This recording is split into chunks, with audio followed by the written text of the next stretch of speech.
Assalamualaikum warahmatullahi wabarakatuh. Perkenalkan, nama saya Ismaza.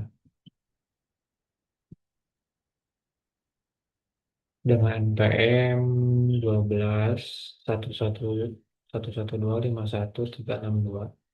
Pada kesempatan ini saya akan mempresentasikan studi kasus mengenai greenwashing dan manipulasi citra perusahaan pada PT Green Leaf Indonesia.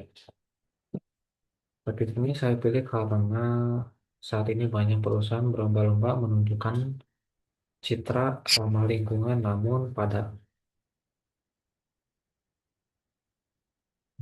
kenyataannya tidak semua perusahaan benar-benar menerapkan praktik keberlanjutan. Ada juga perusahaan yang hanya membangun citra hijau sebagai strategi pemasaran tanpa didukung tindak nyata. Praktik seperti ini yang disebut dengan greenwashing. Yang pertama adalah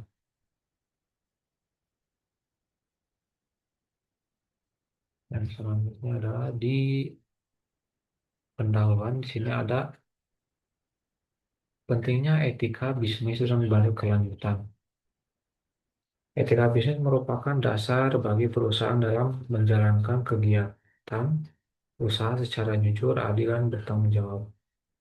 Di era saat ini, masyarakat tidak hanya menilai perusahaan dan keuntungan yang diperoleh, tetapi juga dari bagaimana perusahaan menjaga lingkungan dan memberikan dampak positif bagi masyarakat. Selanjutnya ada meningkatnya praktik greenwashing karena kesadaran masyarakat terhadap isu lingkungan semakin tinggi. Banyak perusahaan menggunakan label ramah lingkungan untuk menarik konsumen.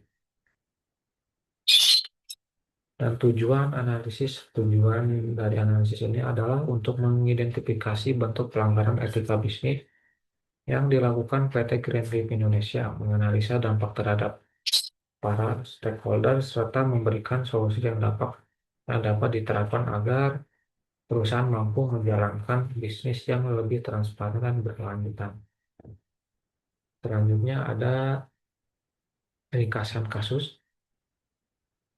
Di sini ada klaim terkesan nampak ramah lingkungan. Perusahaan mempromosikan produknya sebagai produk yang 100% ramah lingkungan melalui berbagai model promosi. Dan selanjutnya ada 80% limbah tidak didaur ulang. Namun hasil investigasi menunjukkan bahwa sekitar 80% limbah produksi ternyata tidak didaur ulang tidak didaur ulang sebagaimana diklaim perusahaan. Yang selanjutnya ada supplier mencemari sungai. Selain itu ditemukan bahwa salah satu pemasok atau supplier perusahaan membuang limbah ke sungai sehingga mencemari lingkungan sekitar. Yang selanjutnya yaitu sustainability report tidak transparan. Laporan berkelanjutan yang diterbitkan perusahaan juga dinilai tidak transparan karena tidak menyampaikan kondisi sebenarnya. Selanjutnya ada boykot konsumen dan investigasi pemerintah. Akibat kasus tersebut, muncul reaksi negatif dari masyarakat berupa boykot produk, hilangnya kepercayaan konsumen dan pemerintah melakukan investigasi terhadap perusahaan. Selanjutnya yaitu permasalahan etika dan analisa teori. Permasalahan etika di sini ada greenwashing, yaitu greenwashing merupakan perusahaan yang memberikan kesan seolah-olah perusahaan peduli terhadap lingkungan, padahal kenyataannya tidak demikian.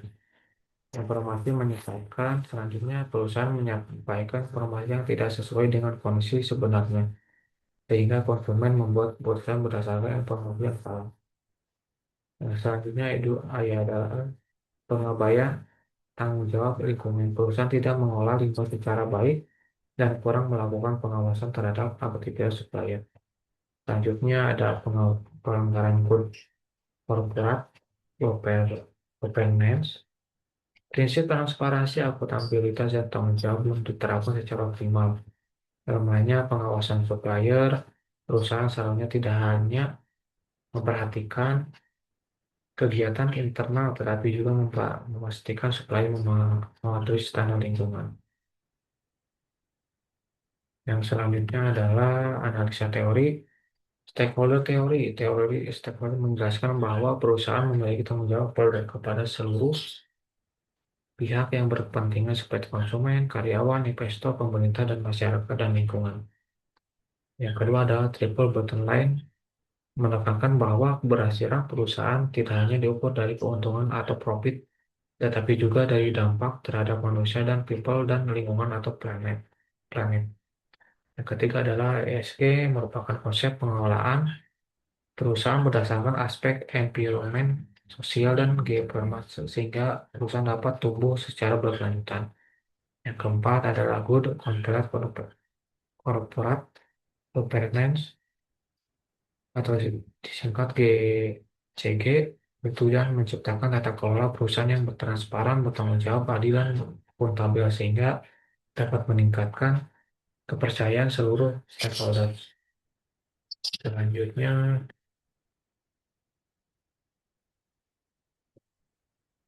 analisa stakeholder. Konsumen kehilangan kepercayaan. Konsumen kehilangan kepercayaan karena merasa tertipu sehingga kepercayaan terhadap produk perusahaan menurun. Investor dirugikan. Kasus ini dapat menyebabkan harga saham turun serta menurunkan minat investor. Pemerintah melakukan investigasi pemeriksaan karena terdapat dugaan pelanggaran terhadap aturan lingkungan. Masyarakat terdampak, masyarakat sekitar mengalami dampak pencemaran yang dapat mengganggu kesehatan maupun kualitas lingkungan.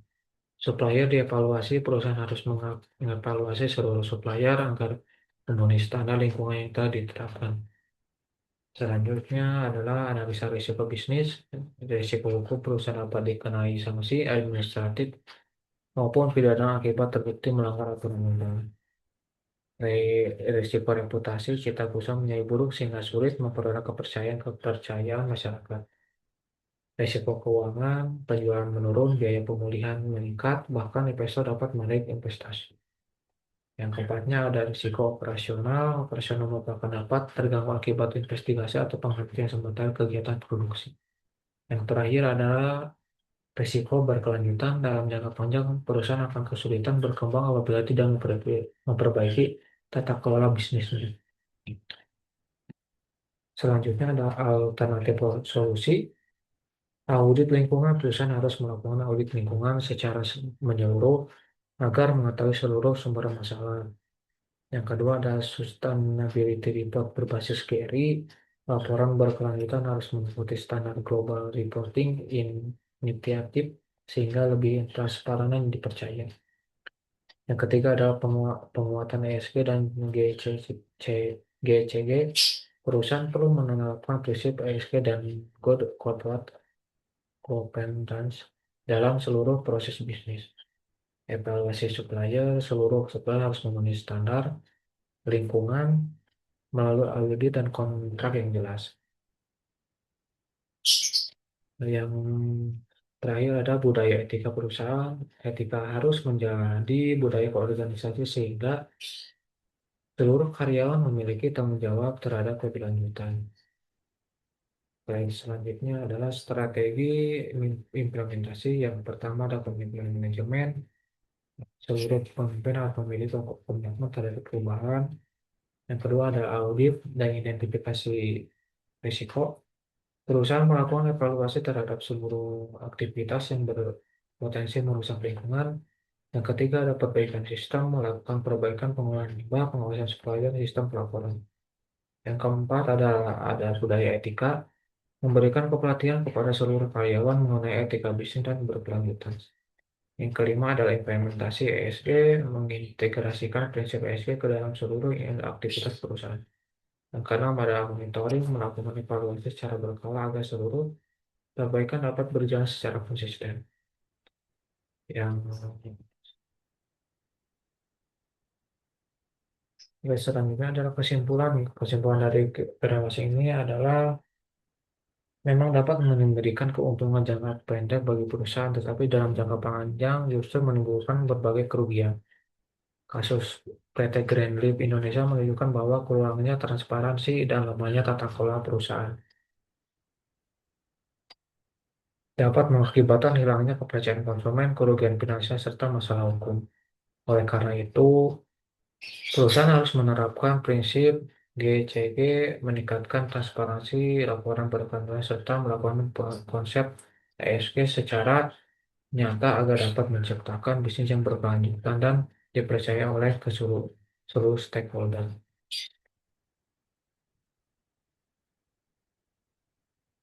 Demikian presentasi yang dapat saya sampaikan. Mohon maaf apabila terdapat kekurangan. Terima kasih atas perhatian Bapak, Ibu, dan teman-teman sekalian. Saya mengucapkan terima kasih. Wabillahi taufiq wal hidayah. Wassalamualaikum warahmatullahi wabarakatuh.